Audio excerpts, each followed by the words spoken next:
Hello viewers, আসসালামু আলাইকুম। আশা করছি আপনারা সবাই অনেক বেশি ভালো আছেন। আজকে আপনাদের সাথে শেয়ার করব কাঁচা আমের একটি রেসিপি। কাঁচা আম ফুরিয়ে যাওয়ার আগে তৈরি করুন আম কাসুন্দি আর সংরক্ষণ করে রাখুন সারা বছরের মতো। সবার ঘরে থাকা সামান্য কিছু উপকরণ দিয়ে মাত্র 15 মিনিটে দোকানের থেকেও বেশি মজার কাসুন্দি বানানো যায়, এটা অনেকেরই অজানা। আম কাসুন্দি বানানোর জন্য প্রথমে একটি মিক্সিং বলে নিয়ে নিচ্ছি 1 কাপ কালো সরিষা,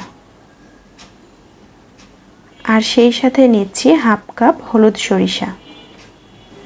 এখন 2 কাপ পানি দিয়ে সরিষাগুলোকে ভিজিয়ে রাখবো 10 মিনিটের মতো।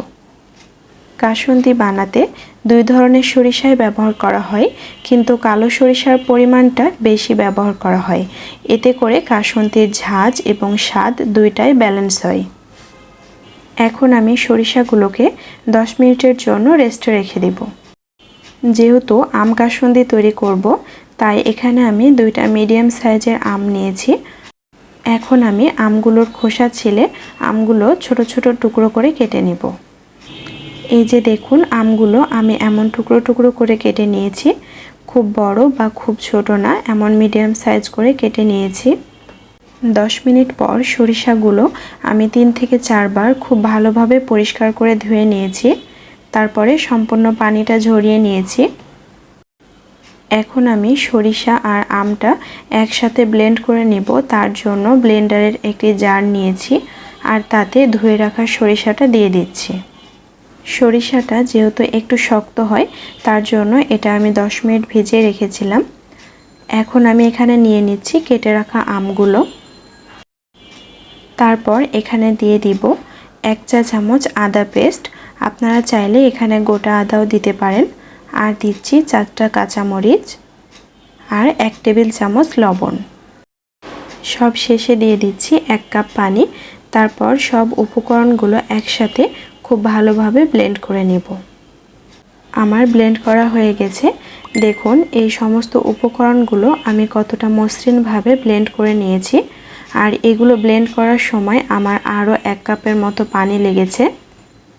আপনারা ব্লেন্ড করার সময় প্রয়োজন মতো পানি দিয়ে নেবেন। এখন আমি এই মিশ্রণটি একটি বাটিতে উঠিয়ে নিয়েছি।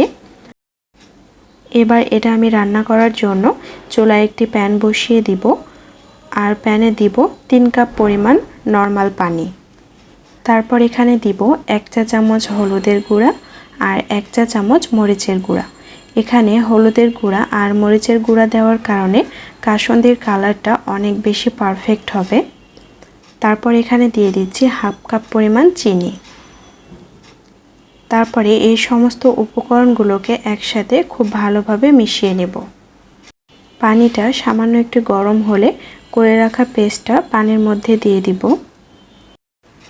এই মিশ্রণটা বা পেস্টটা এখানে দেওয়া হয়ে গেলে এটাকে খুব ভালোভাবে নেড়ে নেড়ে মিশিয়ে নিতে হবে, না হলে এখানে জমাট বেঁধে যেতে পারে। এই সময় চুলার হিট মিডিয়াম রেখে কাসুন্দিটা অনবরত নাড়তে থাকতে হবে আর বেশ কিছুক্ষণ জাল করে নিতে হবে। আপনারা বাসায় এইভাবে একবার কাসুন্দি তৈরি করে খেলে আপনাদের আর বাইরের কাসুন্দিটা খেতে একদমই ভালো লাগবে না। দোকানের কাসুন্দিতে অনেক বেশি প্রিজারভেটিভ ব্যবহার করা হয় দেখে কাসুন্দির আসল স্বাদ আর ঝাঁজটাই নষ্ট হয়ে যায়। এইভাবে কিছুক্ষণ জাল করে নেওয়ার পর এখন দিয়ে দিচ্ছি 1 চা চামচ পরিমাণ লবণ আর 1 কাপ পরিমাণ হোয়াইট ভিনেগার। এই ভিনেগারটা ব্যবহার করার কারণে এটা আপনারা মাসের পর মাস বা বছর জুড়ে সংরক্ষণ করে রাখতে পারবেন খুব সহজেই। এবার সব শেষে এখানে দিয়ে দিব হাফ কাপ পরিমাণ সরিষার তেল। সব শেষে এই সরিষার তেলটা দেওয়ার কারণে এই কাসুন্দিতে এক্সট্রা একটা ঝাঁজ অ্যাড হবে, যার কারণে এই কাসুন্দিটা খেতে অনেক বেশি ভালো লাগবে। এই সময় কাসুন্দিটা আমি আর খুব বেশিক্ষণ জাল করব না, 4 থেকে 5 মিনিট মতো জাল করে নিলে তৈরি হয়ে যাবে আম কাসুন্দি। আমি কাসুন্দিটা এমন অবস্থাতেই নামিয়ে নিব, কারণ এখন এটা একটু পাতলা মনে হলেও ঠান্ডা হওয়ার পরে এটা আরও কিছুটা গাঢ় হয়ে যাবে। আর এই কাসুন্দিটা অনেক বেশি গাঢ় হয়ে গেলে কিন্তু খেতে ভালো লাগে না। কাসুন্দিটা আমি একটি বাটিতে সার্ভ করছি। দেখুন কাসুন্দিটা অল্প কিছুটা ঠান্ডা হওয়ার পর এর ঘনত্বটা কেমন হয়েছে। এটা আরও বেশি ঠান্ডা হওয়ার পর এর থেকে আরও কিছুটা ঘনত্ব আসবে। আশা করছি আমার আজকের এই সহজ রেসিপিটি আপনাদের কাছে ভালো লেগেছে। ভালো লেগে থাকলে প্লিজ লাইক কমেন্ট শেয়ার করে পাশে থাকবেন। আর পাশে থাকা বেল আইকনটি অন করে রাখতে পারেন এমন নতুন নতুন রেসিপি পেতে।